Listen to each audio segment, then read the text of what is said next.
maybe this is my personal belief, but as the talent, as a content creator, it is definitely on you to create the content and, come up with ideas. Like I can definitely brainstorm with you, but in the end, the heart of the content is you.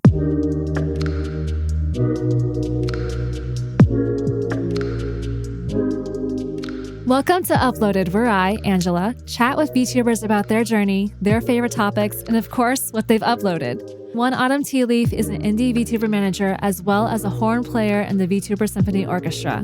Their YouTube channel features intricate breakdowns of the rhythm game series DJ Max, as well as hosting fun game shows with members of VTSO. Today, we'll be talking about our favorite boys and Heaven Official's Blessing, what exactly a horn instrument is, and the pros and cons of getting a Vtuber manager. Let's go say hi. I feel like the best way to know somebody, especially someone who is maybe in a nerdy or anime culture, is to discuss, your favorite characters, favorite ships, or like favorite storylines. And I do know you sent over to me Heaven Official's Blessing, or TGCF, or yes. So I do want to play a quick game with you. I'm going to call the game This or That, and you have to pick one of the two names, and then we'll just keep going and going and going until the last person remains. Oh, okay, I get it. Yeah, like who would win in a fist fight? Who would win in a fist fight? But it's who will win a fist fight in your heart. In my heart? Oh, okay, I see, I get it. This might be I already know the winner then. Sure, I was going to say, when I planned this, I was like, oh shoot, but it's like, this fandom has like very strong preferences. Yes. But we'll see how that goes. I also, quick apologies real quick on any bad pronunciations. My Mandarin is just okay. All right. Jun or Hushen? Oh, I think it's the Jun. Oh, really? There's no way. Yeah, because Jun is like the emperor, right? Of heaven. Yeah. So it's quite a high position to be, I think. Okay. Okay. Jun or Pei Su. Is it Pei Su? Pei Su. Yes. Okay. I have a feeling it's still Jun. Yeah, right. So yeah, this is one of the martial gods, so who is still beneath the emperor, unfortunately. So it's still Junwu, yeah. In my heart still. Okay. Yeah. What about 死清学? 世清学. Yeah. In my opinion, I think I like them the best. I think so too. I think I like this. I think 世清学 is the wind master, right? Who has a... Can I say spoilers? Maybe I shouldn't. Okay. Maybe up until the anime / donghua. Okay, he can transform. He has a woman form. Mm-hmm. So I think that is very interesting and frankly attractive. So I like that. I like you can see two sides of someone, and obviously this is a very obvious way for two sides to show. So yes, I love it. They seem really silly. Yeah. Yeah. Stereotypical like wind character vibes. Yeah, very joyful person. It's like literally uplifts the mood of the room. I like that. So then, do they overtake Jungwoo in your heart? Yes. Oh, okay. Yes, she's very serious. Is a much more serious person. Okay. What about Qirong? I think it has to be T-shirt. Okay. Qirong is the is can I say it? I don't know how much I can say because you're naming the characters, right? Mm-hmm. Is definitely one of the evil characters. Is very I'm trying to make a comparison. Fun evil to like or not fun evil? No, not fun evil. So we don't like him at all. Okay, so let's see who else. But I only have eyes for one. I'm waiting. Wow. Okay. What about Xie Lian? I really like Xie Lian. Over the Windmaster, or I think I do. I think so Xian has a very He's a good boy. how do I say? Yeah, it's a very He's a nice, very good nice, boy. it's good boy. I really enjoy that type. So, but the Windmaster is by no means bad. Mhm. The Xian is very, very lovely, and that includes his name, right? Which is Xie as in thankful, like Right. 谢谢, and Lian, which is like I guess 可怜, which is pathetic. So I find the name like funny as well. Yeah. I like how your progression of this, because we started out with liking the emperor dude, like Yes, that's true. the top authoritative person. And then he got taken down by the silly Windmaster. And now we got taken down by the pitiful puppy, Yes. which is Chilean.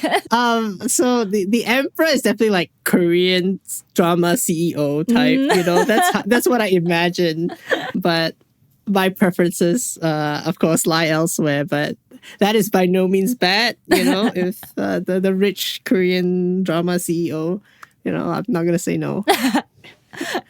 Okay, and then I'm just gonna cut it short here, but Chilean or Huatsung. It has to be Hua Cheng. Oh, This is kind of like lore, not lore, but I'm really into characters with like one eye or one eye covered, and I cannot explain why.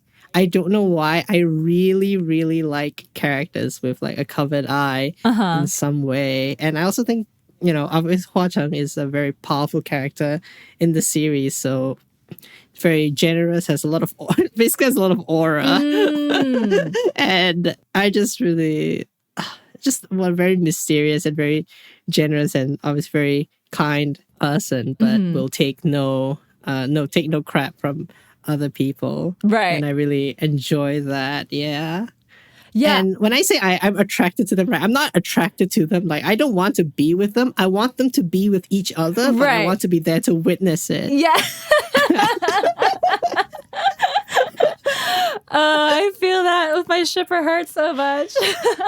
I just want to tell that this one eye thing is very consistent over like a lot of media. Like one of my favorite V singers is Isekai Jojo, who has one eye obscured. My favorite VTuber, my Oshi, right, is Rin Penrose, who has one of her eyes partially obscured by the hair. So it's really consistent. And I don't know why. I feel like it's a coincidence, but it's happened so many times that I cannot say I will it's say a coincidence there anymore. is an aura that comes with having an eye patch or having, some kind of covering on your face. I maybe it's because like when I don't know if usually there's some kind of like trauma behind it or something like that, and like when you grow past your trauma and then you like add fashion to it, it just like makes everything so much hotter. I have no idea. It's like I need a psychologist to come and just like study me and find out where this came from. Yes, and the name Hua Cheng is very beautiful as well. It means flower and castle. So I think that is also a very nice name. Oh, it kind of gives like a protector name status. Yeah, I feel it's so interesting because when my friend was first telling me the story about Huatsung and like when they first met at like 8 years old, and then like all the trauma he had to go through and everything, I was like, are we sure this man's okay? But like as the story progresses, it's like, actually, because when you think about how much time has progressed for the both of them, there's a lot of healing involved with the story, which I think I really appreciate. I feel like a lot of stories don't take the time to discuss trauma and healing. Because I think personally, I wouldn't go for the Watson type of character in most stories. But it's because I feel like most stories don't show that growth that these two have done. Obviously, he's also very gorgeous. So that also helps. Yeah. I think the word I used exactly was I really like historical long-haired Chinese twinks. I think that was the exact words I used. And frankly, everyone in this series kind of fits that bill, to be honest. Yeah, there's no one's really bulky, right? Yeah, they're not. I don't know why. I feel like should be, right? There's some people should be. I know they're bulky, martial but they're artists. Yeah. And they should have, some people should have like a different hairstyle or short hair, but they don't. They all have long hair. Do you want to discuss, we kind of already mentioned it, but your hot take? Do you want to say what you said to me? I think this is purely from my opinion, of course. This is just in the media I consume. I just want to say it. Well, like, it's so logical, the men belong with men, like, romantically, and women belong with women romantically. Of course, that's just how it should be in the media. And I 100% agree. And it's just like, I feel like writers play into it nowadays. Where I'm thinking of Marvel movies where like Captain America and Bucky, and it's like. Captain America has a girlfriend, and yet why are we getting more scenes with Captain America and Bucky? They do. It's like they're taunting us with these ships, and it's like, well, okay. I mean, she's great, but these two are better together. Exactly. And I feel like that's why, with Heaven Official's blessing, they do tease us, but also we know it's endgame, and that is really appreciative. There are also very few women in the series. Like, there are very few. Yeah. I will say, though, the ones, when I first started the series, I was a little upset because I was like, I love the boys, but I am always loyal to the girlies. Mm-hmm. So when it was just like, was it Ling Wen? I think was like the only girl, and she was fine. I like her. She's holding the ship for everybody else who's going through trauma. Those like, can we get some more girls in here? Yeah, and she's kind of like the secretary, right? Like, she's not a very dramatic combat role or anything. So, do you have any recs for similar fantasy romance shows with more women by any chance? With more women? We gotta do equal rights here. All boys love and girls love. So there is one that I really, really liked called "I Want to Love You Till Your Dying Day." It's a manga and now an anime. The anime will be released, and that is definitely GL through and through. There are basically no men on screen ever. Yeah, and I really, really enjoyed that. Okay, I'm gonna look into this. I will say it's so, but it's doomed Yuri though. It's doomed Yuri. That's my other favorite. I'm googling it, and it's like, there's blood everywhere. The synopsis is highlighted is like magical orphanage that trains child soldiers. I can explain. I mean, the most famous one would be The Summer You Were There, which is it's also doomed Yuri, so that doesn't have a lot of blood involved, but that is also the other very well-known one. So if there were any ones that I recommend, it'd be these two, and obviously you can dive into more niche ones once you maybe figure out what elements of that you like. Yeah, but I like it when they are the classics where someone dies and they don't get to be together, and basically it's doomed, right? It doesn't end well. That's what I like. Oh my gosh, I cannot explain. Yeah. So I do have a confession to make. I won't lie, I don't know too much about the horn. Actually, when I was like prepping for this document for you, I was like, is it the French horn or is it a regular horn? Okay, it is just a French those horn. are the same thing. Yes, those are the same thing. Okay, yes. Because in my mind I was like, if it's French horn, like that to me insinuates there are other horns, but there's no other horn. There are other horns, but the word just horn, commonly used word French horn and commonly used word horn mean the same instrument when you're talking about an orchestra. This is a problem if you're an American, because in all the bands, they call every brass instrument a horn, which is very annoying because a saxophone, that is a horn, a trumpet, that is a horn, a trombone, that is also a horn. It's a very American thing. When we say French horn, I guess it's specifically this and not,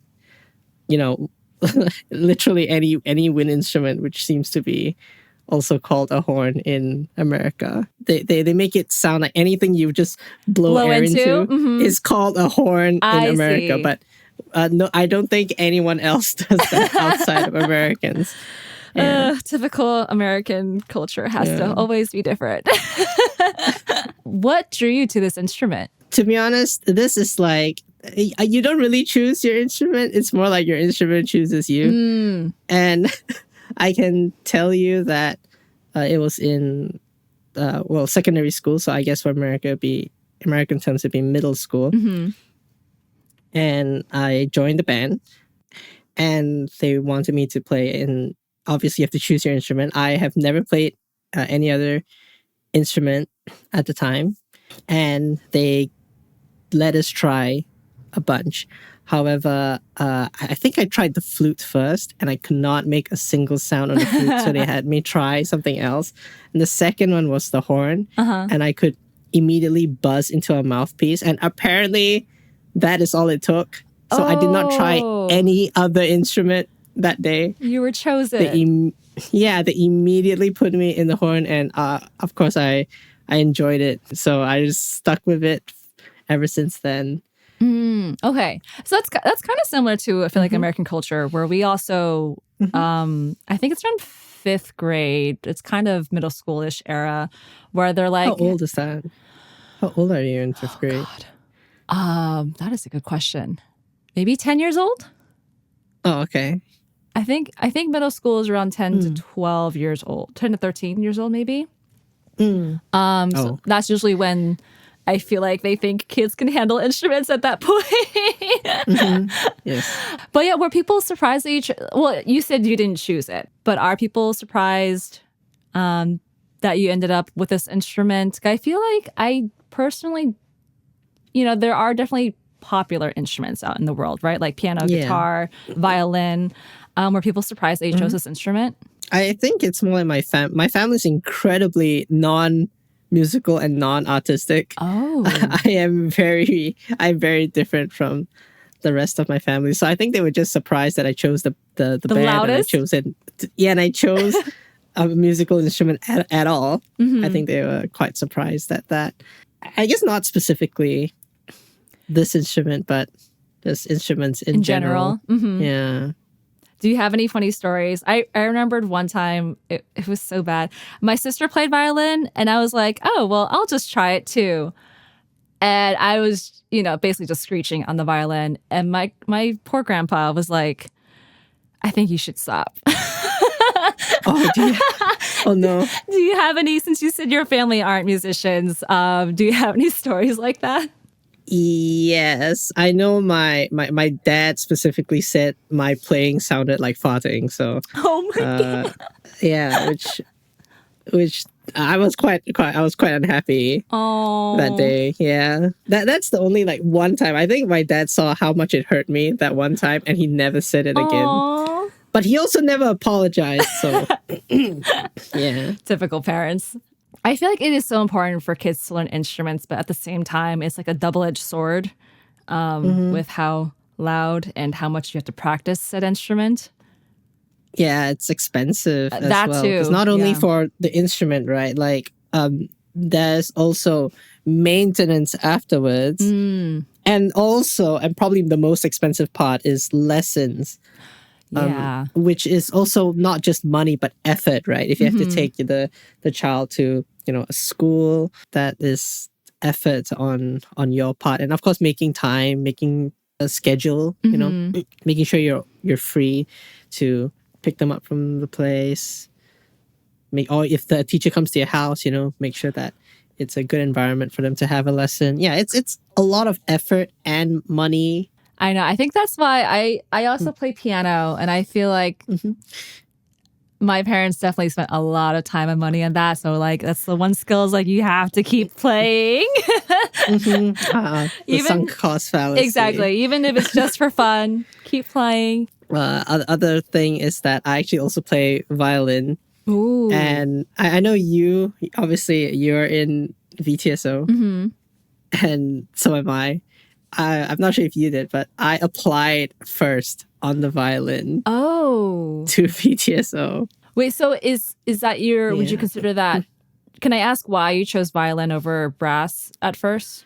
Okay, so as a VTuber, content creator, I thought that the violin would be much more popular and something that people would be more interested in. I thought no one would care if I made French horn content, right? I thought no one would care. So I chose what I thought would be more popular. And it turns out in an orchestra, this instrument is quite in demand because I think at the time VTSO didn't have any brass players at all, actually. So they wanted me to play the horn. I'm also 10 times better on the horn than the violin, so that probably had something to do with it. But correct me if I'm wrong. I think, are you still the only horn player in VTSO? No, Okay. we have another one, Zhiling. Yay. Oh, okay. Yay. More horn players. But yeah, I do feel like, though, brass is having a moment. I mean, especially in movies, I will say. Yeah. Because I feel like, especially in Marvel films, you know, for hero themes and stuff like that, they really heavily rely on brass to create like power and strength. I know you're working on a new piece, which by the time I feel like this episode airs, it might already be out. The Titanic Fantasy for 12 Horns.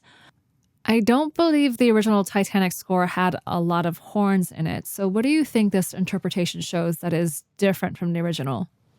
I mean, it's a fantasy, so that actually kind of has an official like music meaning, which is like a very it's very reimagined. It's a very reimagined way of the original theme. So the arranger, who is Richard Bissell, is a very rather famous French horn player and teacher. Took the theme and arranged it for 12 horns like that. I'm not really sure about the backstory of it, but the piece that he arranged ended up being played by very famous groups, including Vienna horns and other performers. I'm sure they've done it, but that's definitely the most famous recording, and it's absolutely incredible. And I think this is quite well known among horn players, Titanic Fantasy. And yeah, I'm glad I got to play it almost entirely with myself, because it's me playing like most of the parts. Zhiling played some parts as well, and I'm really glad she joined me. So I'm really excited to show everyone this project. Yeah, is there a reason why you chose? You said it's a very popular piece, but is there any other reason why you chose the Titanic Fantasy? Oh, it's for Valentine's Day release. So I had wanted some love theme to play on Valentine's Day. And this was very ambitious. This is a very for one, the piece is 8 minutes long. It's more than 8 minutes long. So I had to do that like multiple times. Right, for different horror. Yeah, for different parts.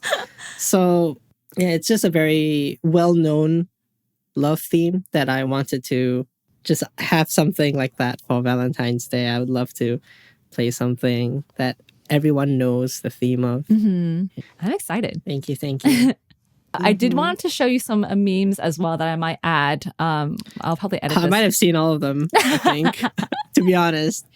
If it has Scott Leger involved, which is when you said French horn memes, if it's by Scott Leger, I have seen it 100%.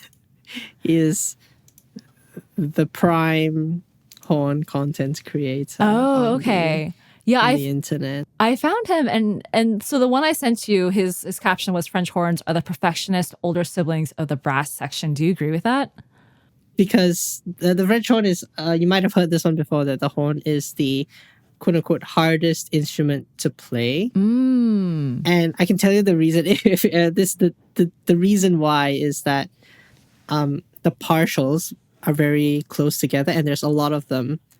So what that means is that if I don't press any buttons on the trumpet, I can play 3 notes in 1 octave. So da da da, right? Oh. If I don't press any buttons on the French horn, I can play like 6 notes. 6 different notes. You could play without pressing any buttons. You could play Amazing Grace on the horn. Yeah. So that is what makes the horn supposedly, more difficult. It's that you need a lot of accuracy in your lips to produce the note that you want in the way that you want. Yeah, so that's the reason. And we're perfectionists in that, yeah, we must hit the note in a very, very Specific. precise way. Yeah. And then I sent you another meme where it's someone accidentally dropping their horn and like them getting a horn strap. Have you ever dropped your horn before? No, I have never done that. I have dropped things on my horn. I once dropped my phone on my horn and it dented like one of the pipes. That was very annoying. Of course, I've bumped it into a lot of things like stands and people brushing by.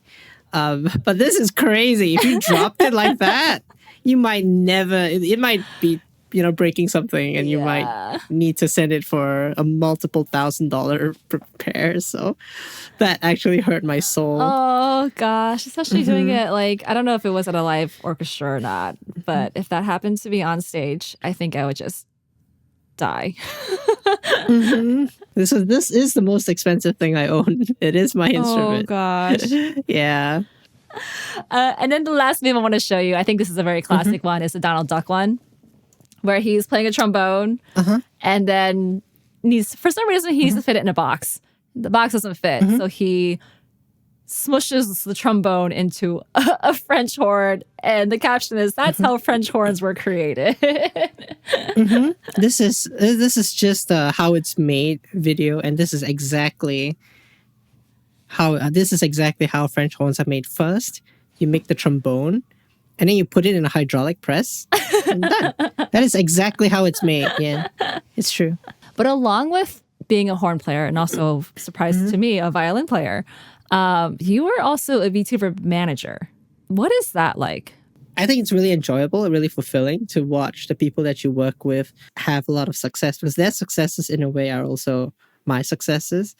So it is enjoyable in that aspect, but there's a lot of boring things, because I mean that's the point of getting a manager, right? Is doing a lot of legwork for the talents. You're like reaching out to other folks. You're doing logistics. Yeah, reaching out, potentially doing a lot of scheduling, like just learning a lot about how the YouTube algorithm works, or what audiences like, things like that. It's quite involved, I would say. Oh wait, so do you also suggest content to make? Only if they like want to brainstorm. Okay, so I can't really tell people what to make, right? Because everyone is of course very different, and maybe this is my personal belief, but as the talent, as a content creator, it is definitely on you to create the content and come up with ideas. Like I can definitely brainstorm with you, but in the end, the heart of the content is you, right? Is the talent. So I can definitely help with figuring out if things are very feasible, whether it'll be maybe too much effort than it's worth, or if it's the right mix. But I can't generate that soul of the content. I can't tell you what to do exactly. I guess that would be a producer position. Yeah, maybe? I suppose so. If I end up having to, tell people what to stream on a week by week basis, I don't know. Would people enjoy that if I'm, telling people what to do? I think there should be some degree of freedom in what you do, and hopefully, the talent enjoys what they do and enjoys producing content.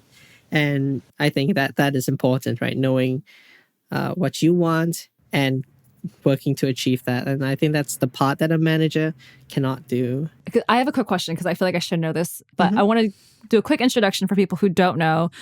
We already mentioned this a couple times, but we are a part of a group called VTSO. It is the Vtuber Symphony Orchestra. Please check them out on YouTube. But a quick question for you, which I feel like, again, I should know this, but this is why we're doing this podcast, so we can get to know each other. Are you also the manager for VTSO? No, I am not officially managing VTSO. I think maybe the closest I've gotten is pushed VTSO to do a panel at AWA, and kind of managed to convince the convention to give a lot of our members like meet and greets. So that was potentially the closest I've gotten to being a manager for VTSO. Okay, I Yeah. feel like that's legit manager work right there. Were you also part of the meet and greet then? Yes. They they told me to do one, so I did. How was it? Oh, it was really. I think it was really enjoyable. The handler that was there was very entertaining, and a lot of people came by because at the con, if you get one of the cups, you get like free refills from the booth. So I think talking, yeah, we just talked a lot about that. So I'm really grateful to them for just like letting me have a spot to have a meet and greet, because I think the experience is important for me to understand so that I can tell talents who get on it like, oh, this is what it's going to be like. So you're experiencing it for yourself. Yeah. But we talked a little bit about VTubing and managing it. Obviously, there are some not so good sides to it as well. I just want to talk a little bit about the V Shoujo scandal. I know, are they a management company, or are they just like merchandising and I all think the above? they're a full blown agency, right? So I guess that does include management, but I can't say that it's because of the actual talent management, because that's kind of like my role, right? I'm a talent manager. But when it comes to like being a CEO or like any of the financial really high end company stuff, that wouldn't be what I'm doing if I was in an agency. So it was a really big scandal last year. So what do you say to someone who is looking to get a manager but like sees all the drama and is maybe too scared to join an agency or to find an indie manager? What do you say to someone who might be too nervous? I think definitely do your research. Although frankly, I think if someone even if someone did their research, they may not have been able to find much, or at least they would have found a lot of good news about VShoujo versus bad news. So I can't really say that, but I think a lot of English agencies right now are okay. I think a lot of them are okay, and VShoujo was really quite crazy in how they managed to fall like this, because they were definitely supposed to be the good agency, right? They were supposed to be this shining golden example of what a good agency is, and they turned out this way, because this is considering the background of a lot of issues with Niji Sanji, right? A lot of discourse around how can Niji Sanji do this? VShoujo is like this, they're so much better, and then of course this happens to be shoujo, so it's really tough to convince people to be. I can't really say it to people that being an agency is good, but I can't deny that there's a lot of positives as well, and it might. It's just hard to say because you can't see past the outer shell of an agency, right? Yeah, I feel like there's always risks and rewards with everything that you try to do to elevate. Whether you want to take this as a career or even as a hobby, there's always pros and cons with every situation. In that case, do you have any tips on how to find, like if someone wanted to reach out to you or was looking for a manager, how would they find you? Honestly, find me via a lot of the time it's frankly word of mouth. A lot of the time it's potentially seeing maybe one of my tweets roll by saying that I'm a manager and I'm looking for more for talents to work with. But if someone was looking for a manager, I'd definitely say be wary of managers who promise a lot, who promise that yes, you will grow to be a big VTuber. Yes, we can provide all these sponsorships, all these opportunities at conventions. I think when it sounds too good to be true, it probably is. I used to work in a management agency, management studio as well. So from there, and of course my time as an indie, I've met all sorts of managers. So I think I'm quite familiar with the spectrum. So that's what I feel is separating the not so good managers from the better ones, is quite often is what they promise. Right, like realistic goals versus like things that might be leaning more towards a scam. let's say it's a sponsorship, right? There's no way I can possibly guarantee that a company would sponsor you or even look at your application. I guess unless I was really well connected Right. with them personally. But there's no way I can guarantee that. And if they're promising that something definitely will happen, you definitely will be successful, that's, I think, a red flag. And I know we've been talking a lot of downsides of all this, but I want to lift this up and discuss what are the pros of having a manager? I would say it's that if you're looking to really push and make a lot of content and you need help with a lot of smaller things, right? Such as the scheduling of a lot of your content and coming up with titles and posting on all these platforms. And I think it sounds to a lot of people like, what? This is just so simple. If it was so simple, we'd all be famous YouTubers. Well, yeah, if you're making a lot of this stuff and there's a lot of stuff to post and keep track of, but you're also streaming, perhaps long hours, that can be quite difficult. That is maybe a good time to get a manager. When you first look into a manager and you have like a consultation, you would work out exactly what this VTuber is looking to gain from a manager, how you could help them with that, and then because every person is different, right? So how do you approach working with so many different people? At least for me personally, I kind of have a little call with them at the start for. I guess it ranges for quite a while. Some it's okay between 20 minutes, especially if it's people I'm really quite familiar with.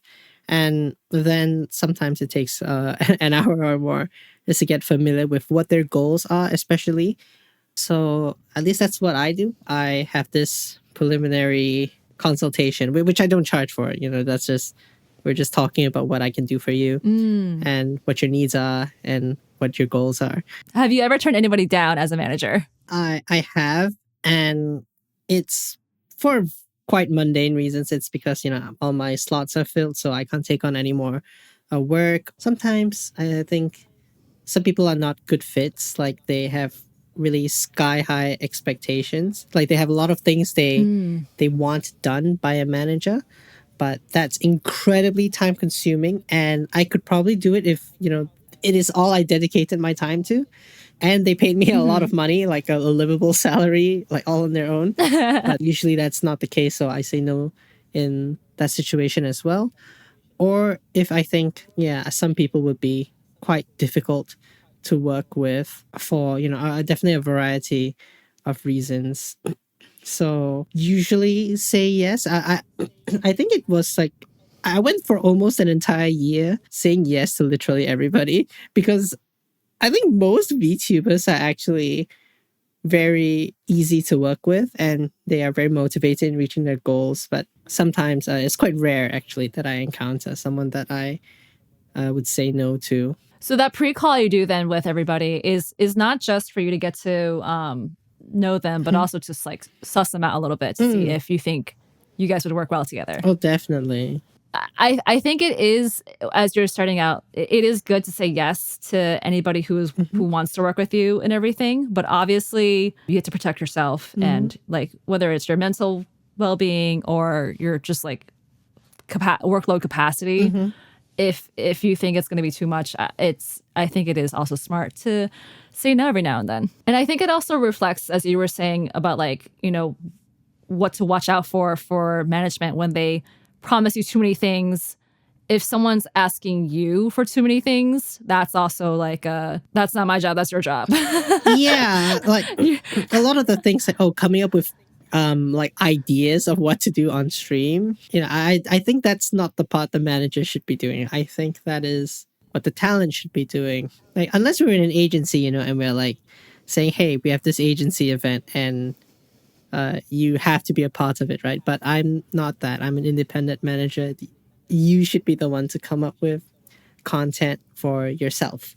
And I will enable that or tell you, it's not really feasible, but you can do like a watered down version of it that's more realistic. But I can't create the spark of creativity for you. Right? Yeah. I can't make Um, you Iron Mouse. I can't make you into Korone.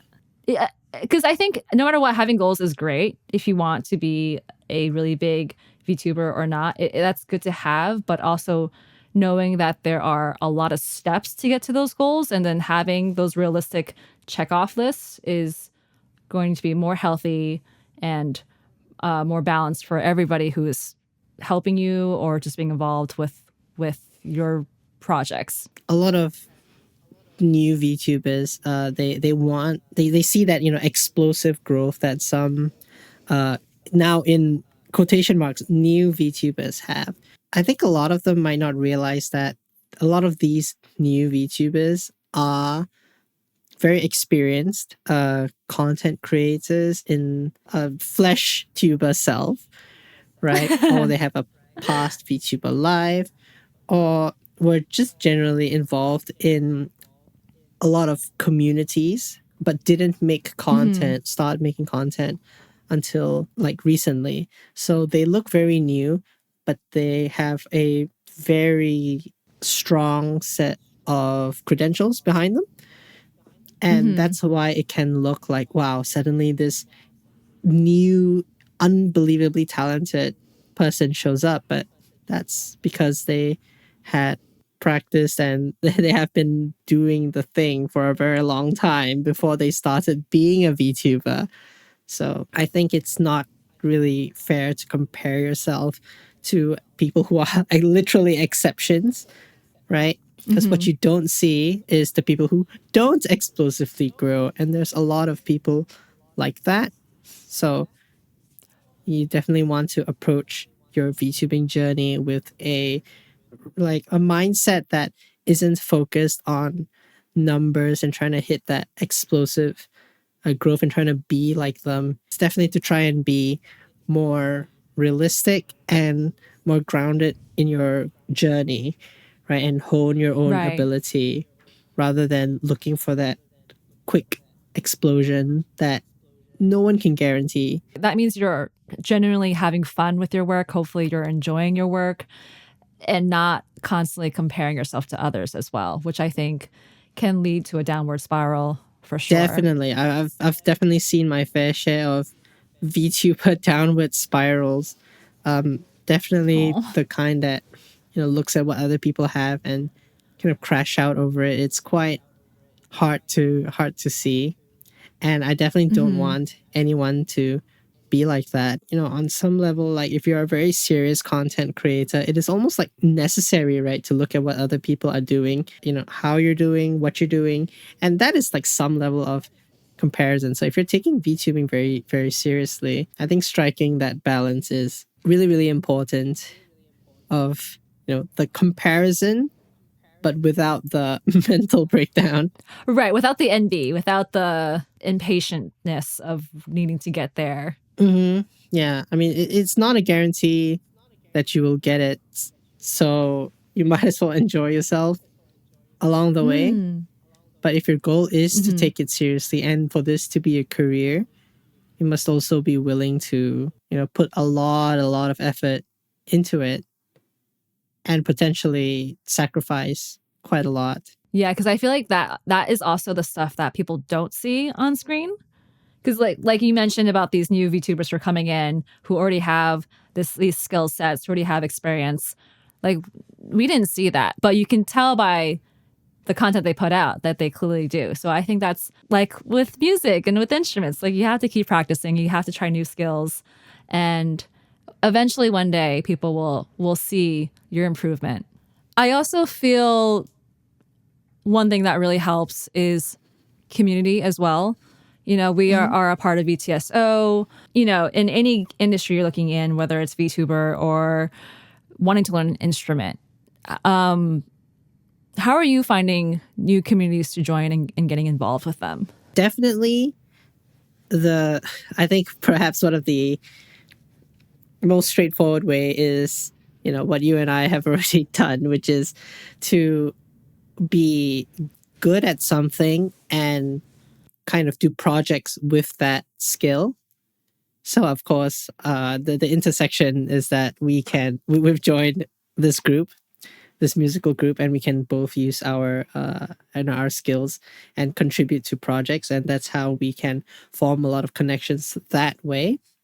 Incidentally, at my previous company, the way they advertised like each of the managers, oh, these are the managers we have, and mine was that I had a very strong connection with the musical side of VTubers. It is 95% VTSO. It's just that I didn't realize that was how they were going to advertise me, but that's what they did. I mean, they're not wrong, right? And they're not wrong. Yeah. Yeah, I do feel like, I'm still starting out my VTuber journey, and I found VTSO through my singing teacher, and it's great because it is a very professional settings. We have deadlines, we're working on projects together, we are aiming to deliver high quality music to everybody, but at the same time the environment is very chill. I feel like the majority of the Discord chat is actually just like food pics of like everybody eating, or like, what webtoons they're reading or what game they're playing.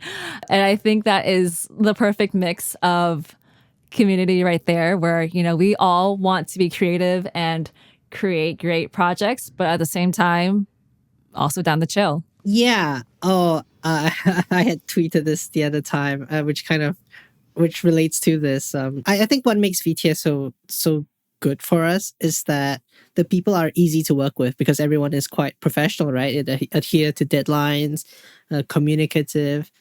And when I put up a project, or when anyone puts up a project, say, can I have this? I need these instruments and I need these voices. And people would volunteer quite eagerly. So that makes everyone quite easy to work with, and it's very pleasant that you don't have to beg someone to play in your project, to be part of your project. So it's very nice that way. And I had that tweet that I put was that what makes people want to work with you again is that and these are all like traits of VTSO essentially. So be communicative, respect deadlines, elevate collaborators, pay people on time, and read instructions carefully. And I realized that all of these 5 points literally describe like the people in VTSO. Yeah, I feel like that last one, read instructions carefully, is actually like the biggest thing everyone needs to do. There's only so many times you can ask whoever's leading the project, like, where do I upload this, or where do I find this? And it's like, listen, he's already written it. It's a pinned post. Yeah. Like, what more can you ask of it? Yeah, it's a pinned post, or it's a very clearly color-coded spreadsheet or document, spreadsheet. Yeah, and because like, the project head probably is dealing with not just one person, right? But, so many other people. And it's also quite frustrating, I think, when you realize that people don't, read the instructions that you have written. It's to specifically avoid this exact scenario. Right. Or it's to avoid, when you're exporting your assets, export the entire full file. Don't just export your section, because then timing and tuning everything is going to be a hot mess. And it's just like things like that really benefit and help. Yeah. Also the point of like elevating your collaborators, I think that's really a very, very important point, because I know maybe when you work with other people, we shouldn't and we don't expect other people to, really shout us out and put us on a pedestal, but we do expect to be acknowledged and credited for our efforts. And you should also, do the same for your collaborators.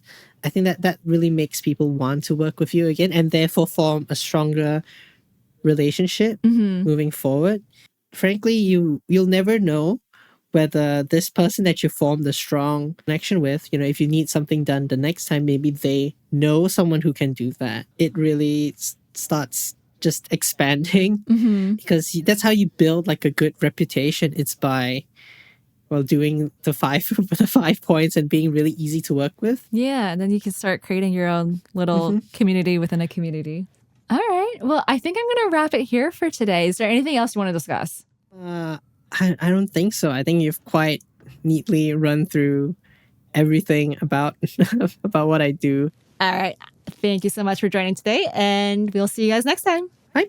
Bye.